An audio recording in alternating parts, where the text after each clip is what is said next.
আসসালামু আলাইকুম রহমতুল্লাহি ওবরকাতু। আজকে একটা কাসামিডে আম খামু, তো আমটারে নিয়ে আসলাম আর কিছু কথা বলবো। যে কাসামিডে আমটা কাটছি, আমটা অনেক বড়, দেখতে পারতেছেন। বিসমিল্লাহ।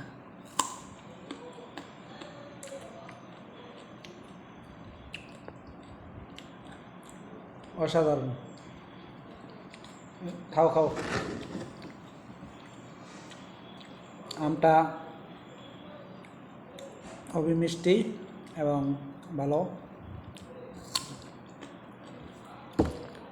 কাঁচা আমটা আমার স্বাদ লাগে, মাঝে মধ্যে খাইতে চাই মনটা। লবণ লাগবে না, লবণটা লইছি আর একটু মুখের একটু তার দেওয়ার জন্য।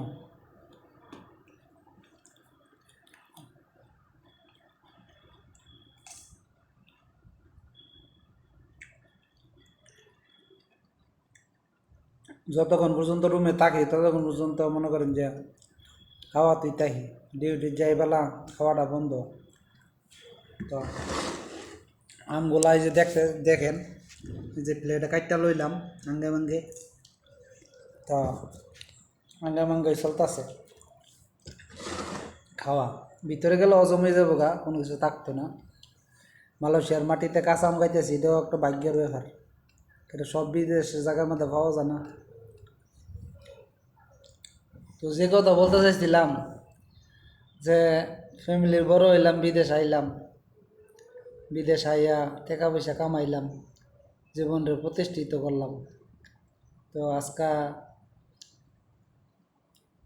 ফ্যামিলির ছোটো ভাই দেখো, বড় ভাই বিদেশ গেল, আমরা লাগে কি করলো, নিজে বিদেশ গেল, নিজে টাকা কামাইলো, আমরা আর নিল না। বিদেশ সবার ভাগ্য তাহে না, আর যারা ভাগ্য তাহে, আল্লাহ যদি লেখা রাখে তৈলে তাহে। কষ্ট যারা বিদেশ আইয়া তারাই জানে কষ্টটা কি জিনিস। দেশও যারা তাহে, বিদেশ থেকে টেবাটা আর সুন্দর করে খায়, খায়া খায়া বলে কি যে ওই হইছে। আর বিদেশ অনেক আরামে তাহে, মাসটা শেষ হই 50,000 হয়ালা, কত সুন্দর। আর বললা কি করবো, একবার যদি বিদেশ যাইতাম পারতাম, টেহা কই আছে দেখাই দিতাম। তো বিদেশ যে টেহা কেমনে আইয়ে, কেমনে দেখকে দে, এই জিনিসটা যে না করছে হে বুঝতে পারে না। যে বিদেশ করে হে বুঝে। বাংলাদেশ থেকে কি রঙিন রঙিন স্বপ্ন দেখে, আহা শান্তি, প্রচুর শান্তি। এই শান্তি কোন জায়গায় রাখবো? তো কষ্ট যারা বিদেশ করে তারাই জানে। খালি বাংলাদেশে তারা সুখ বুঝে যে বিদেশ থেকে টাকাটা আইতেছে, আর শান্তি আয়েবেলা নতুন প্যান্ট শার্ট ফিন্দা আম খাওয়া বিল লেগেছে কথার কারণে, বুঝছেন নি? আমরা কিন্তু চা ভাই খাইলে ডিস্টার্ব হয়ে যাবে আর কি।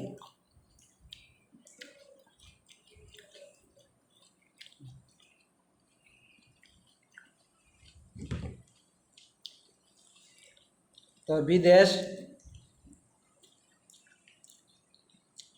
থেকে প্যান্ট শার্ট পিন্দা যা সেনসুন মাইরা যা, মনে করে যে বিদেশ তাহে স্বর্ণ গয়না লইয়া যা। মা বলে ভূত আমার লাগে একটা হার লই আইস, বইনে বলে ভাই আমার লাগে একটা কানে জিনিস এন্ন। তারপরে বউ তাহলে বউ তো বলো ওই, তো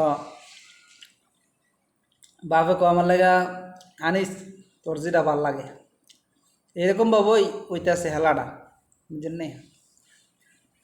প্রবাস কইরা 10-12 বছর কইরা আমি কটা বন্ধু রাখলাম ওখানে, বুঝছেন নি? ওই যে এত রাখছি বিদেশ কইরা, 10-12 বছর বিদেশ কইরা, টাকা পয়সা কামাইয়া দিয়া, বাইত মানুষ কইরা, সবাই আদর যত্ন কইরা, আদর যত্ন না মানে টাকা দেওয়া আর কি। আদর যত্ন তো আমরা করতে জানি না প্রবাস থেকে, খালি বিদেশ থেকে টাকা পাঠাই আর তারা খাইয়া হিসাব কিতাবও করে না। লাস্টে হিসাব কিতাব বুঝাই দে, তোর ট্যাগে আমরা খাইছি, তোর ট্যাগ গেছে গা সংসারে বৃত্তই, তো আমরা তো খাই না। তো বাড়িতে লেখাপড়া করলো, একখানো থাকতে লেখাপড়া করছি। হ্যাঁ, তো এই সমাজটার ভিতরে এইরকমভাবে চলতেছে আর কি, বুঝলেন? বড়োর আর কোনো দাম নাই। যেদিন চলে যায় সেদিনের কথা আর মানুষ মনে রাখে না। সেই দিনের কথা মানুষ মনে রাখে না, সামনের দিনের কথা মনে রাখে। সামনে আইতেছে দিন, জন্মদিনে যাবো, পার্টিতে যাবো, এনজয় করবো, আর লাল কালা পানি খামো, লাইফ স্টাইল করবো, সিগারেট খামো মুখে না হাতা দমো বেরিব, এরপর একবার উপরে যাবো একবার নিচে নামবো।